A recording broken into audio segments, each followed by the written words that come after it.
What if I told you that the rise of ISIS was not an accident? What if it was a calculated strategy designed to manipulate people? A strategy built on sophisticated mind control techniques used by US forces in the Middle East. Techniques capable of turning human beings into programmable weapons, designed to manufacture chaos. And what's really interesting is who we are as human beings has not changed in the thousands of years.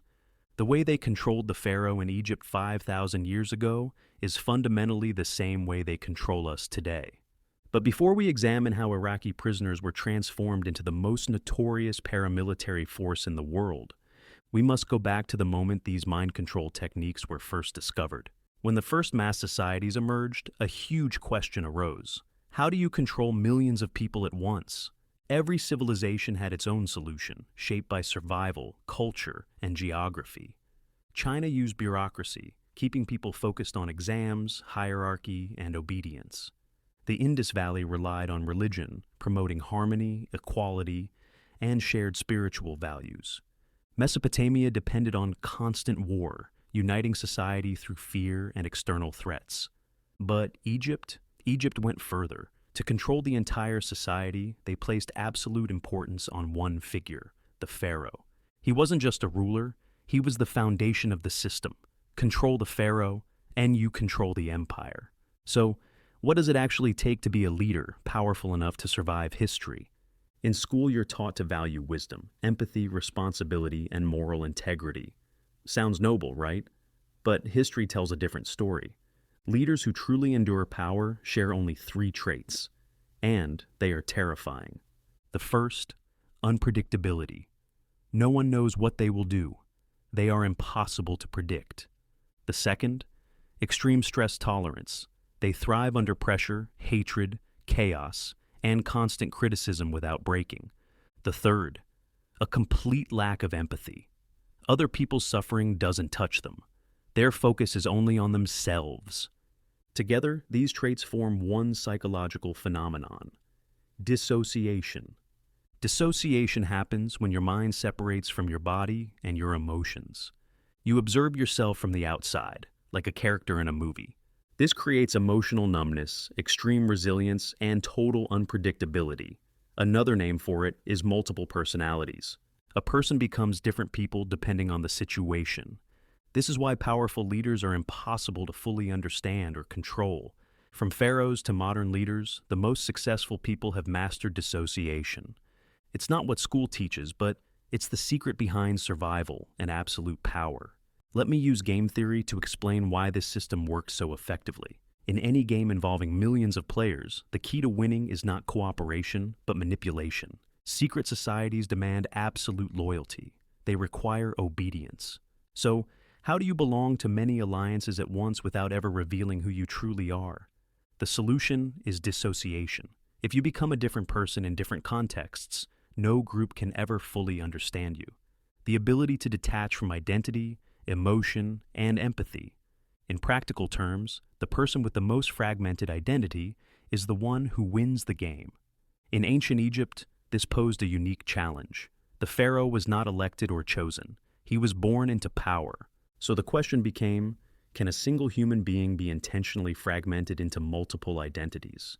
According to the logic of the system, the answer was yes. And this is where the priesthood enters the story.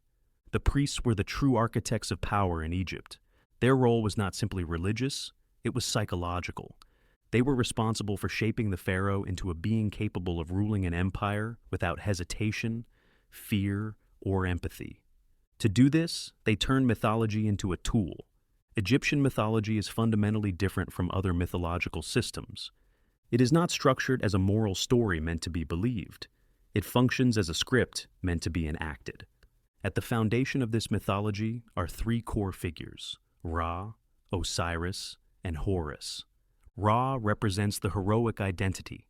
He is the sun god, the source of life, who descends into the underworld every night to battle the serpent Apophis. Through endless cycles of violence, stabbing, burning, strangling, Ra restores order and allows the sun to rise again. Osiris represents the victim identity. He is the civilizing king who is betrayed, murdered, dismembered, and scattered across the world. Horus represents the vengeful identity.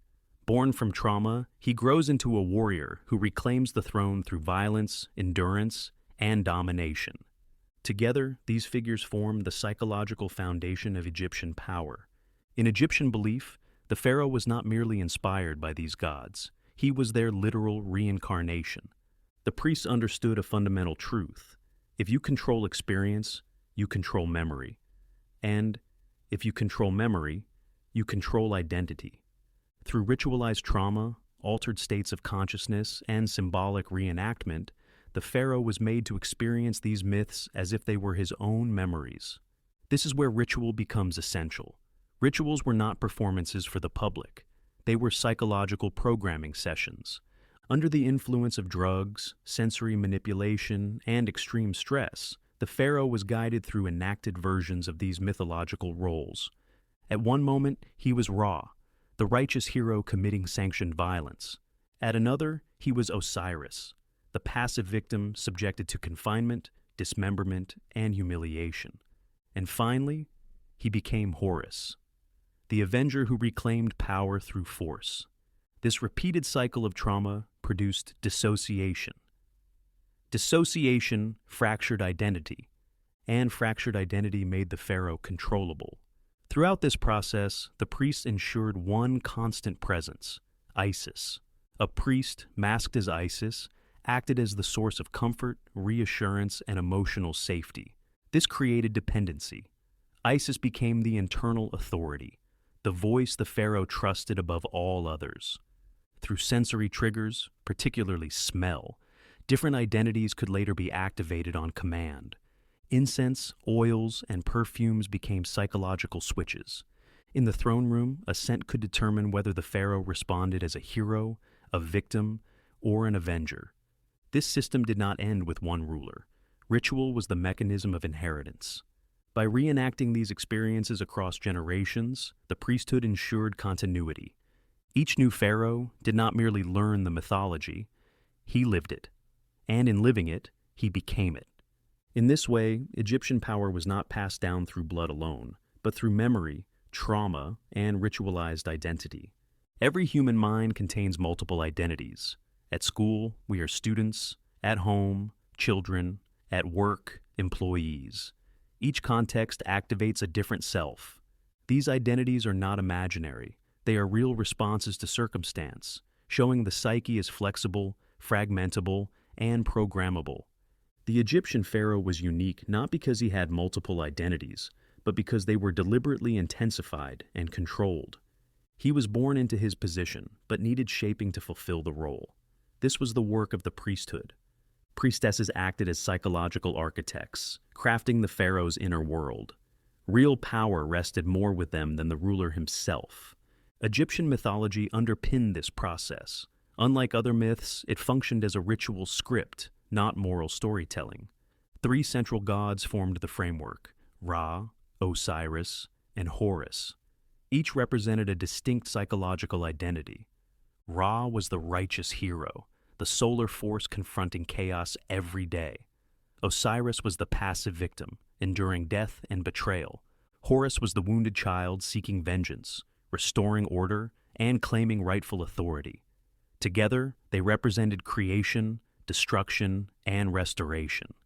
The pharaoh was believed to embody all 3 gods, experiencing their identities as real, lived roles through ritual enactment.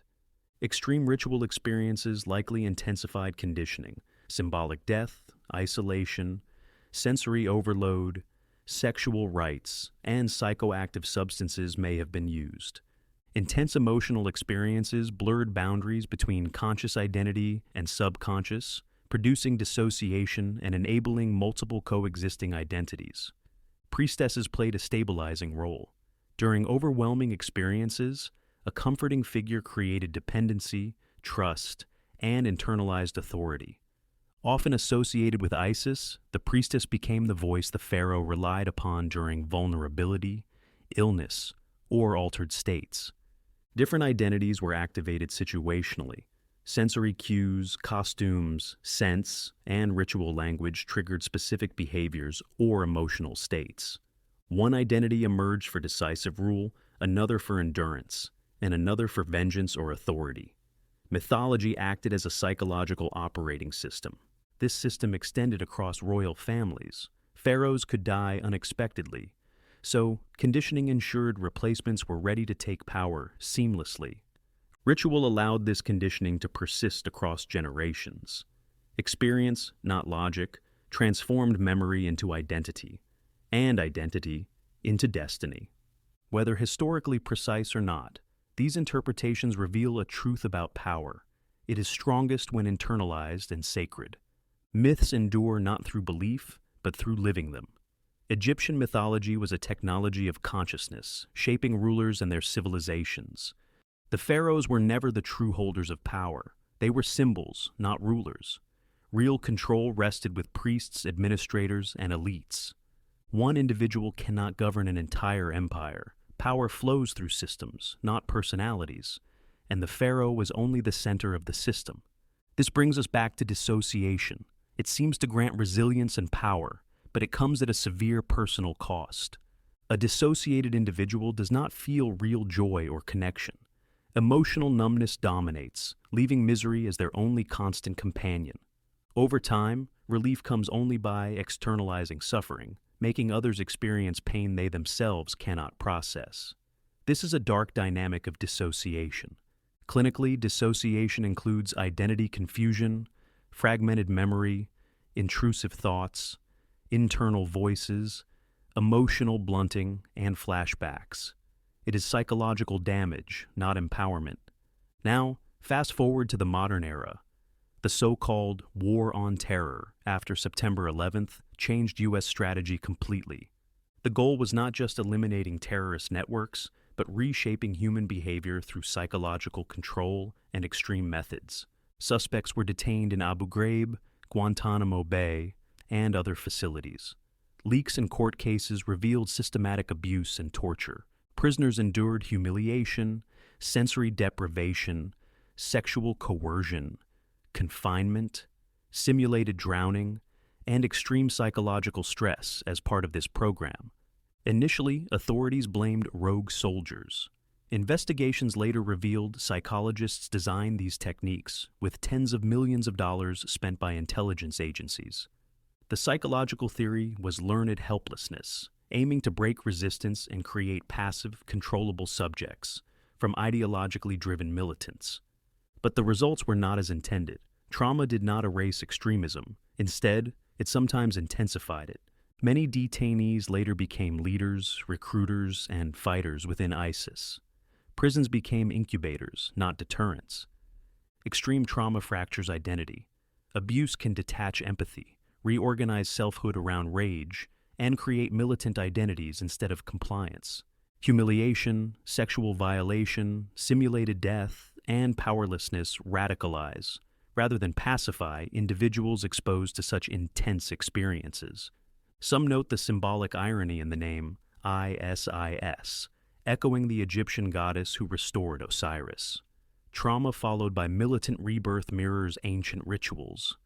Testimonies describe coffin-like confinement, simulated drowning, sexual humiliation, threats of mutilation, and forced helplessness, resembling ancient ritualized trauma frameworks. Critics argue that the intent to create ISIS was likely absent, but trauma techniques unintentionally shaped extreme identities to flourish in these conditions. Human beings subjected to such methods do not become compliant citizens. They become weapons, defined by grievance, dissociation, and moral collapse. If intelligence gathering were the goal, humane treatment and rapport would have been far more effective than torture. History proves this repeatedly. Torture produces unreliable data, false confessions, and long-term instability. Its use reflects misunderstanding or reckless disregard for human psychology. The logic echoes ancient methods: break identity, induce dissociation, imprint meaning through trauma, and release the result back into the world. 5,000 years ago, such methods shaped kings. Today, industrialized systems applied them to thousands, with similarly chaotic results. Intentional or not, the outcome was chaos. Societies were destabilized through fear, fragmentation, and the manipulation of human psychology. Throughout history, control has never been about individuals alone. It is about influencing entire societies through instability and psychological manipulation.